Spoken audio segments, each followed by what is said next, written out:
ज्ञानाञ्जनशलाकया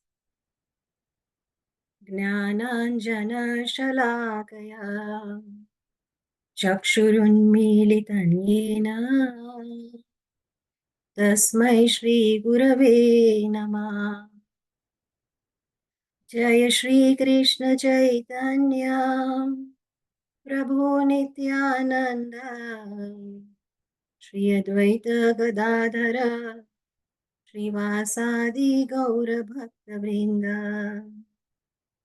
नमो विष्णुपादाय कृष्णप्रेष्ठाय भूतले श्रीमते भक्तिवेदान्त स्वामिन्निति नामिने। नमस्ते सारस्वते देवे गौरवाणी प्रचारिणे निर्विशेष शून्यवादी पाश्चात्य देशतारिणे। Hare Krishna, dear devotees, welcome to our daily morning Srimad Bhagavatam discussion. I'm very grateful for the opportunity to glorify the Supreme Lord Krishna, and I seek blessings of Srila Prabhupada, the entire Guru Parampara, and my Guru Maharaj. We are all indebted to Srila Prabhupada, who revived this culture of systematically and scrutinizingly studying the scriptures like Srimad Bhagavatam. And we are all thankful to His Grace Viraj Krishna Prabhu, Sakhirai Prabhu, who are bringing the Srimad Bhagavatam to us every morning. In India, we have Bhagavad Saptah. A Saptah means a week, 7 days. So Parikshit Maharaj was given time, 7 days, and he was cursed by a Brahman boy that you will die within 7 days. You will be beaten by a snake. So immediately he understood that he has to die, and he started to prepare himself. And for 7 days, he heard Srimad Bhagavatam from Suta Goswami, and he tried to understand what is his relationship with the Supreme Lord Krishna. So this is what is imitated in a Bhagavad Saptah. But actually, Bhagavatam is not to be studied imitating Parikshit Maharaj for 7 days. No, in 7 days, we can't even understand even one single verse of Srimad Bhagavatam. So what to speak of 18,000 verses? So that's not possible. And Bhagavatam itself says, Nityam Bhagavata Sevaya. We sing this verse, Nashta Prayeshu Abhadreshu Nityam Bhagavata Sevaya. So it is not for 7 days that we need to study Srimad Bhagavatam. It is for our entire life, Nityam, always.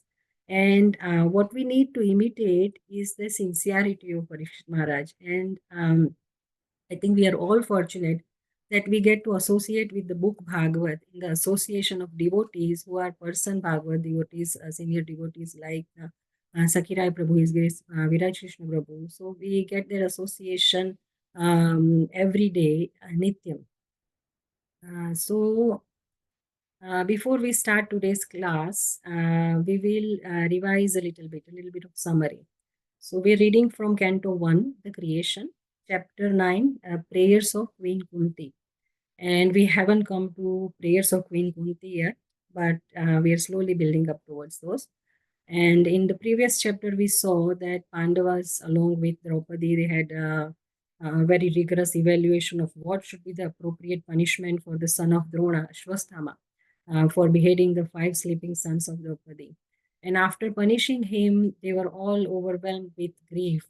Putra Shokatura, that was the word we had in the last verse of the previous chapter. So then they performed the last rites of their 5 deceased children. And in the beginning of this chapter, chapter 9, we saw that Pandavas, they have gone to river Ganga along with Dhritarashtra, Gandhari, and Mother Kunti. And Maharaj Yudhishthir has performed 3 Ashwamedh Yagnas as per Krishna's guidance. And then now Krishna was preparing for his departure to Dwarka after he had enthroned Maharaj Yudhishthir. That's what we saw in, I think, Shlok 7. So as soon as Krishna sat on his chariot, he saw that Uttara was running towards him, and she seemed to be in fear, Bhaya Vihvar. So, and she said to Krishna, Pahi pahi mahayogin deva deva jagatpate nanyam twadabhayam pashe yatra mrityu parasparam. So that was verse 9 that we saw yesterday. And that's where we stopped yesterday. It's a nice prayer by Uttara in a time of crisis.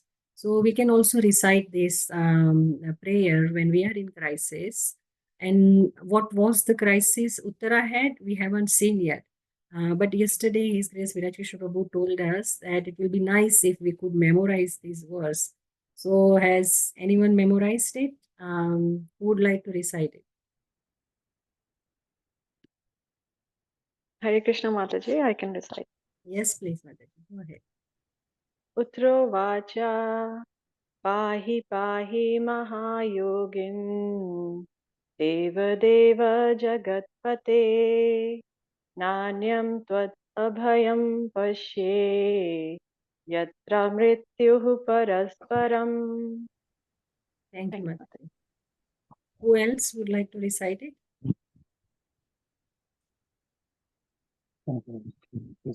I can recite, Mataji. Yes, please.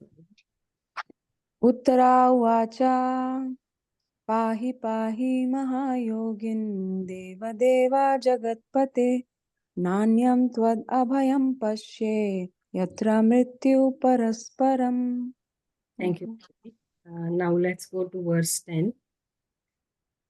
Narayanam namaskritya naram chaiva devim saraswatim vyasam tato jayamudiraye nashtaprayeshu abhadreshu nityam bhagavata sevaya bhagavati uttama shloke bhaktir bhavati naishtiki Hare Krishna Krishna Krishna Hare Hare Hare Rama Rama Rama Hare Hare Om Namo Bhagavate Vasudevaya Om Namo Bhagavate Vasudevaya Om Namo Bhagavate Vasudevaya.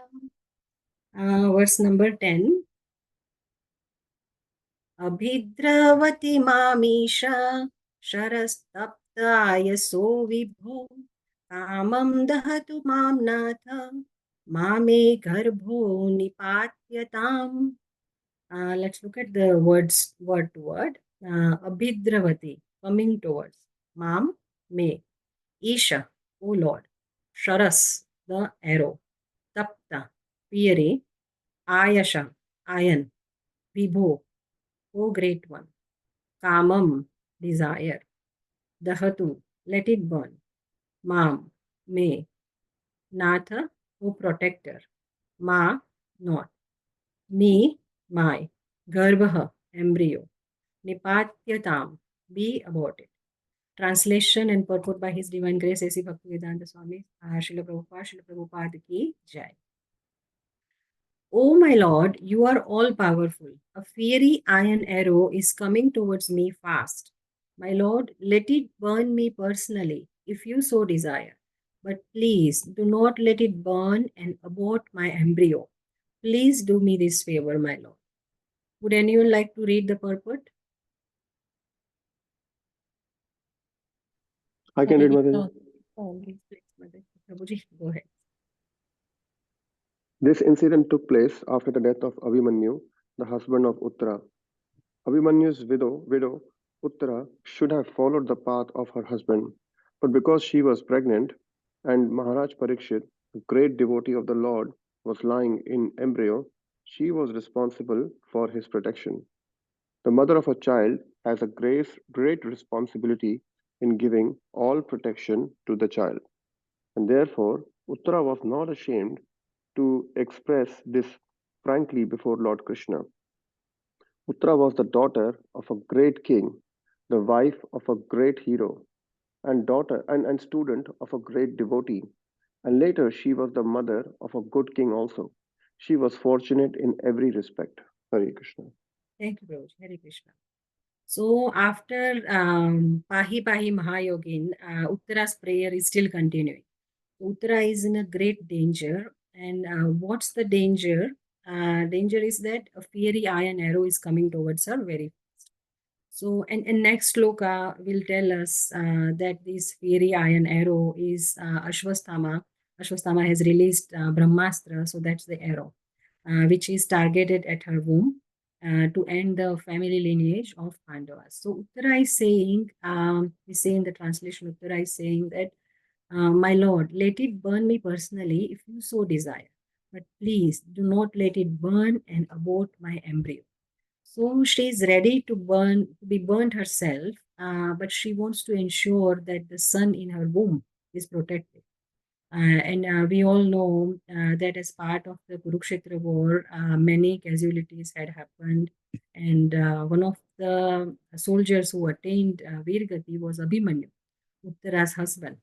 Um, so Abhimanyu, he was Arjun and Subhadra Maya's son, and he was raised in Dwarka by his maternal family because his father Arjun, along with all the Pandavas, they had to go in the exile for 13 years.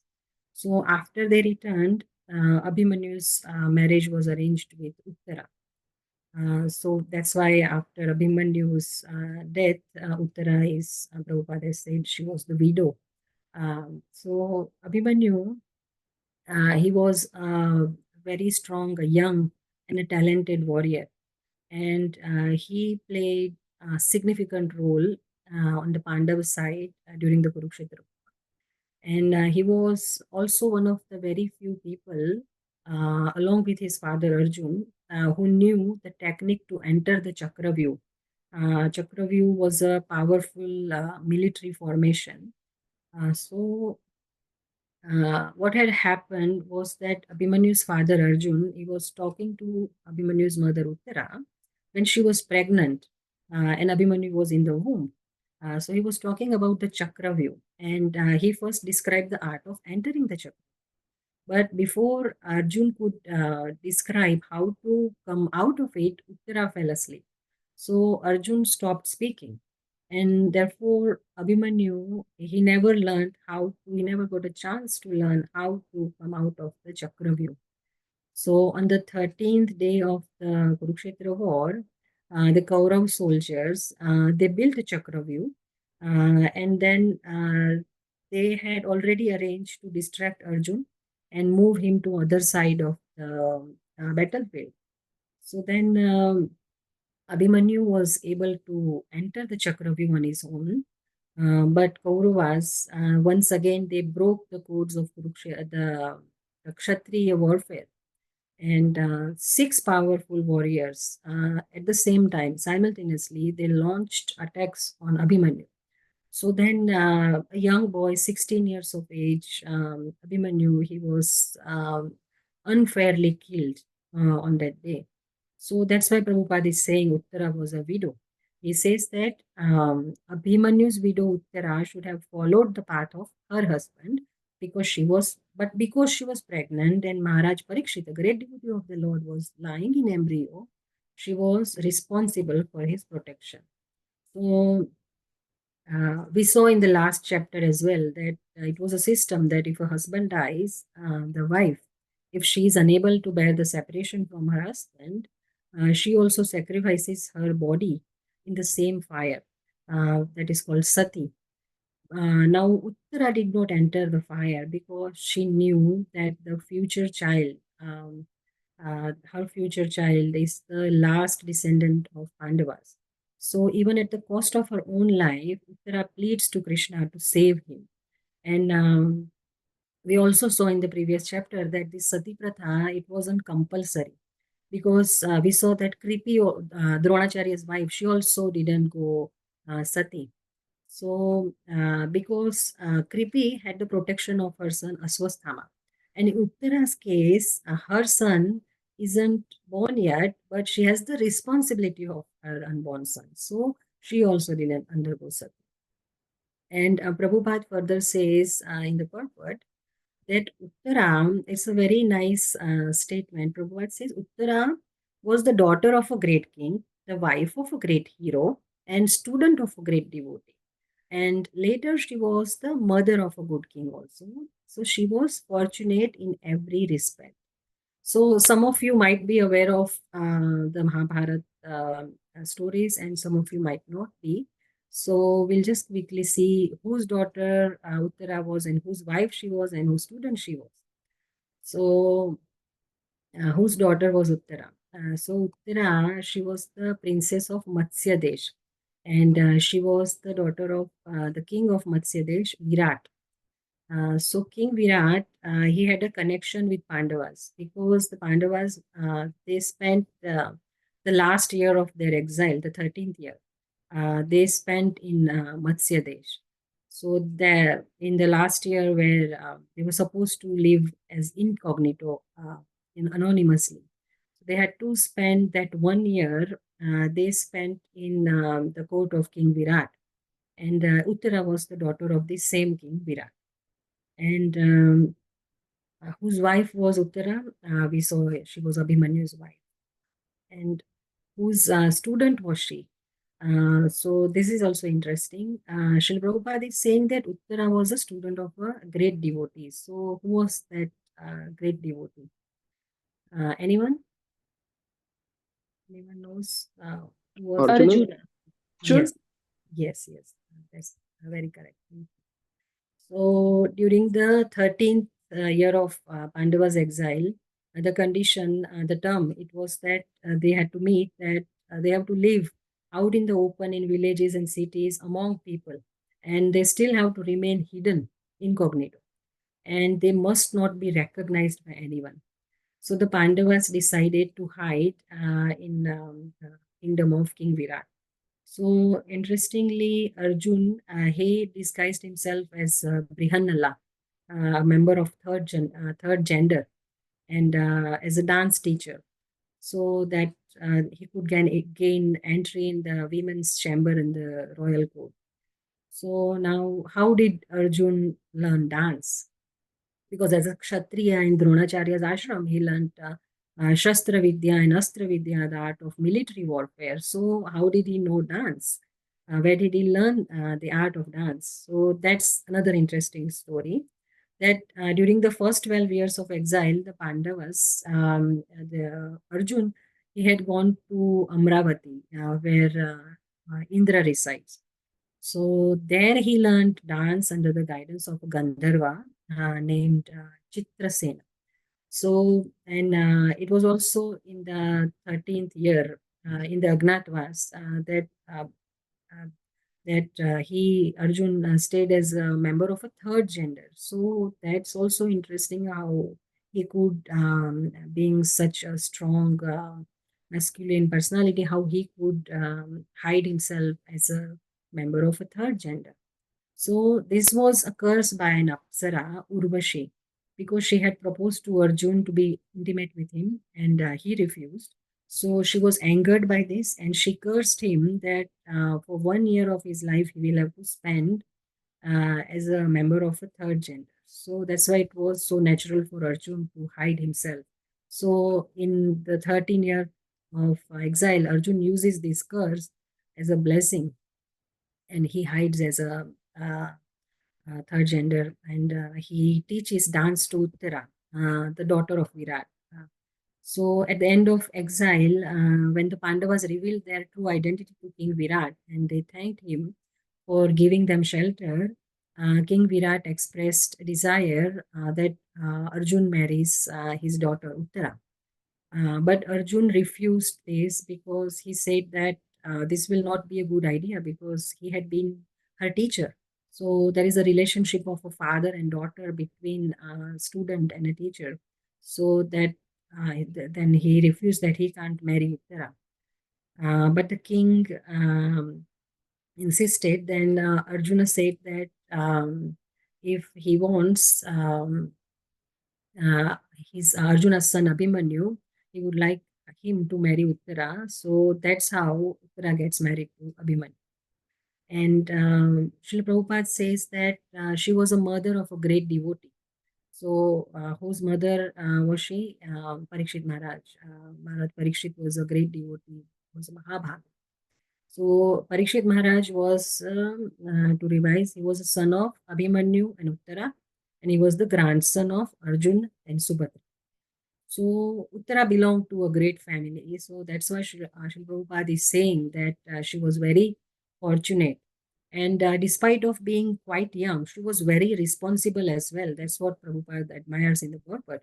Prabhupada says that she is ready to die herself, but she wants to save her Garbha, her embryo. And she's pleading to Krishna that please don't let Brahmastra abort my embryo. Like Unlike some modern mothers who are willing to commit these mahapap of aborting their own embryo, and they don't realize that there are severe consequences of these mahapap, the great sin. Let's go to verse 11. Suta uvacha उपधार्य वचस्तस्या भगवान् भक्तवत्सलः अपाण्डवम् इदं कर्तुं द्रोणेरस्त्रम् अबुध्यत. Synonyms. Suta Uvacha, Suta Goswami said, Upadharya, by hearing her patiently. Vachaha, words. Tasyaha, her. Bhagavan, the personality of Godhead. Bhakta Vatsalaha, he who is very much affectionate towards his devotees. Apandavam, without the existence of the Pandavas' descendants. Idam, is. Kartum, to do it. Droneha, of the son of Dronacharya. Astram, weapon. Abudhyata, understood.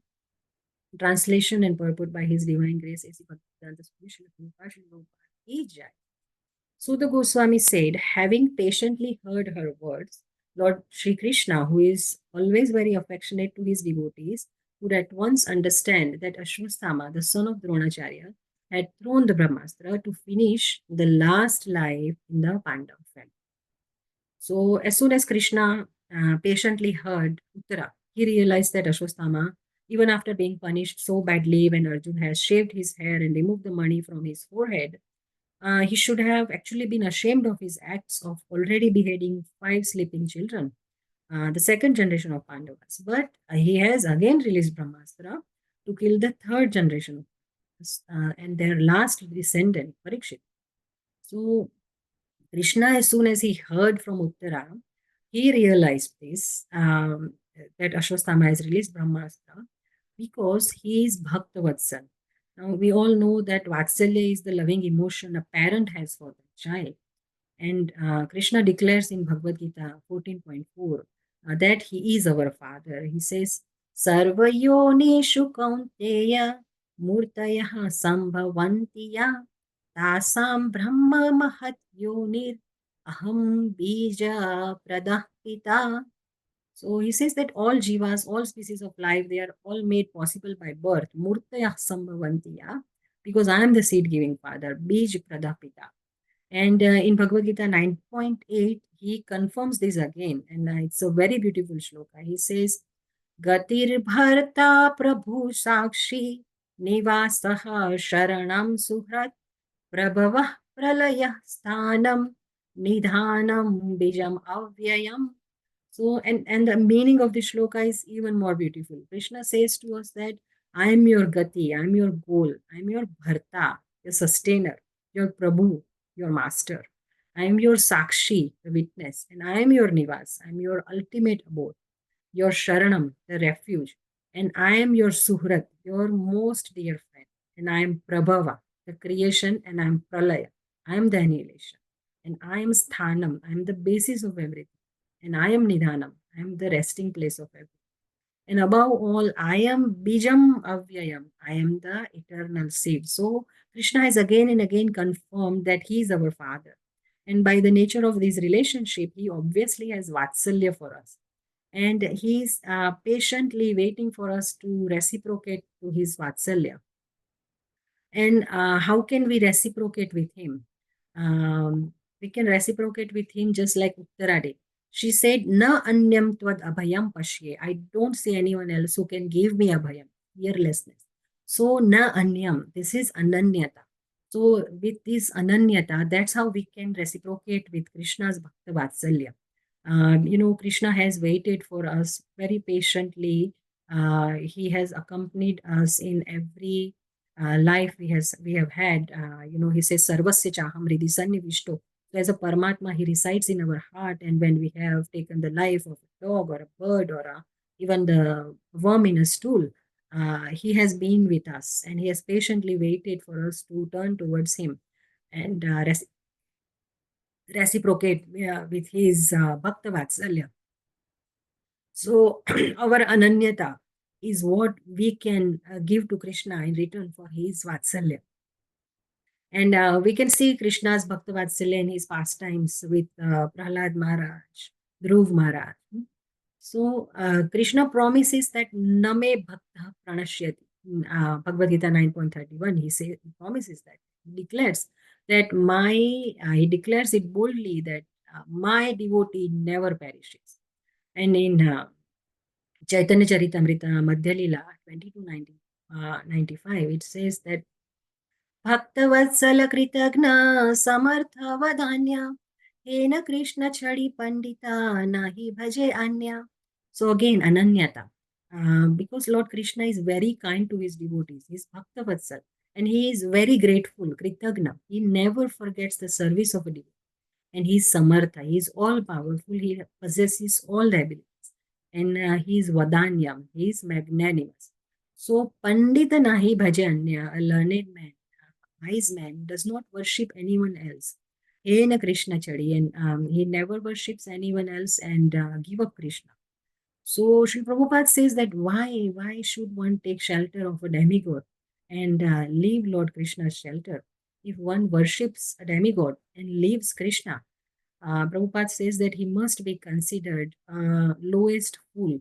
So our position is that we don't deny the position of the demigods.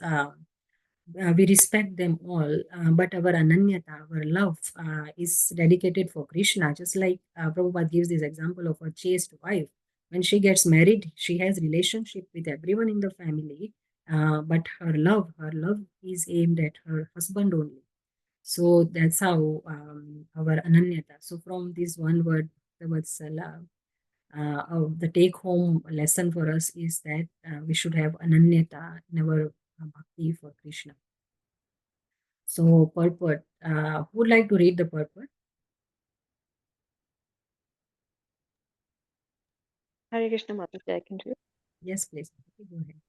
The Lord is impartial in every respect, but still he is inclined towards his devotees because there is a great necessity for this for everyone's well-being. The Can you Pandava please family. pause there, Mataji? Sorry, Mataji. Can you please pause there? Yeah. Yeah. So here, when Srila Prabhupada is saying that Krishna is impartial to everyone, but he's still inclined towards his devotees, Prabhupada is referring to Bhagavad Gita 9.29, where Krishna says, Samoham sarva bhuteshu name dveshyosti na priyahan ye bhajantu tu mam bhaktya mai te teshu chapyaham. So Krishna says, I am equal to all jivas. Samoham sarva bhuteshu. And I envy no one. Name dveshyosti na priyaha. Nor I am partial to anyone. But ye bhajanti tu mam bhaktya mai te teshu chapyaham. Whoever worships me, renders loving devotional service unto me, is a friend to me, and I am also a friend to them, to that jiva. So someone might ask, if Krishna is equal to everyone, samoham sarva bhuteshu, as he says, then why does he take a special interest in his devotees? So isn't this discrimination? No, because see, in school we have three kind of students. One kind of students are those who sincerely listen to teachers' instructions. They pay attention in the class. They do their homework sincerely. They even have extra doubts and they go and find where the teacher is even after the class and they clear their doubts. So obviously the teacher spends more time with these sincere students. And then second kind of students are those who don't care much about their studies. Their parents send them to school, so they just come to school. So they're neutral. And there are third kind of students who are mischievous, the naughty ones. And they do what a student is not supposed to do. So they are always hiding from the teacher, keeping their distance from the teacher. So it may appear that the teacher is partial towards the sincere students. But in reality, the teacher is giving the same knowledge to all the students. But naturally, those who are more inquisitive, more sincere, they get the full benefit of that teacher-student relationship. So Krishna has a relationship with all of us, but those who are more sincere, they relish the relationship to the most. So Krishna provides to everyone, but his sincere devotees, he protects them because he is Bhaktavatsal. Mataji, would you like to read till the end? Yeah. The Pandava family was a family of devotees, and therefore the Lord wanted them to rule the world. That was the reason he vanquished the rule of the company of Duryodhana and established the rule of Maharaja Yudhishthira. Therefore, he also wanted to protect Maharaja Parikshit, who was lying in the embryo. He did not like the idea that the world should be without the Pandavas, the ideal family of devotees. Thank you. So again, Kauravas and especially Duryodhana, they always felt that Krishna is partial towards Pandavas, but Krishna can't help it. That is his Bhakta Vatsalyam. So he just can't help it. In various verses of Srimad Bhagavatam, Sukdev Goswami has called Krishna like Bhakta Vashyata, he is controlled by his devotees, or Bhritya Vashyata, he is controlled by his Bhritya, his servitors. He is Bhaktir Jitatvam, he is conquered by devotees, and he is Bhakti Baddham, he is bound by his loving devotion. And he is Bhakta Paradhina, he is dependent on his. So no wonder Krishna wanted Pandavas, his great devotees, to rule the world. Because he did so much to make this happen. He became a messenger, he became a chariot driver, he guided them in the war. Because what doesn't he do for his devotees? He is the absolute truth, he is Param Satya. But when Yashoda Maya asks him, who distributed butter among these monkeys? He says, I don't know, maybe the one who created them. So he is absolute truth, but he lies for his devotees. And he steals, he gets angry, he gets fearful, cries, he gets scolded, he gets bound by the rope. What doesn't he do for his devotees to protect them, to give them pleasure? He is a devotee of his devotees. So therefore, Prabhupada says that, therefore he wanted to protect Maharaj Parikshit, who was lying in embryo. He did not like the idea that world would be without the Pandavas, the ideal family of devotees. So we will see, very soon we will see how Krishna magnanimously protects Maharaj Parikshit. I know, like always, I have gone over time. My sincere apologies for that, but I don't like to leave the verse incomplete. Thank you very much. Granthra Srimad Bhagavatam ki jai, Srila Prabhupada ki jai. Hare Krishna. Thank you for your time, everyone. Hare Krishna. Hare Krishna Mataji, thank you. Thank you, Mataji. Hare Hare Thank you, Krishna Mataji. Mataji. Thank you, Mataji. Thank you, Mataji. Hare Krishna.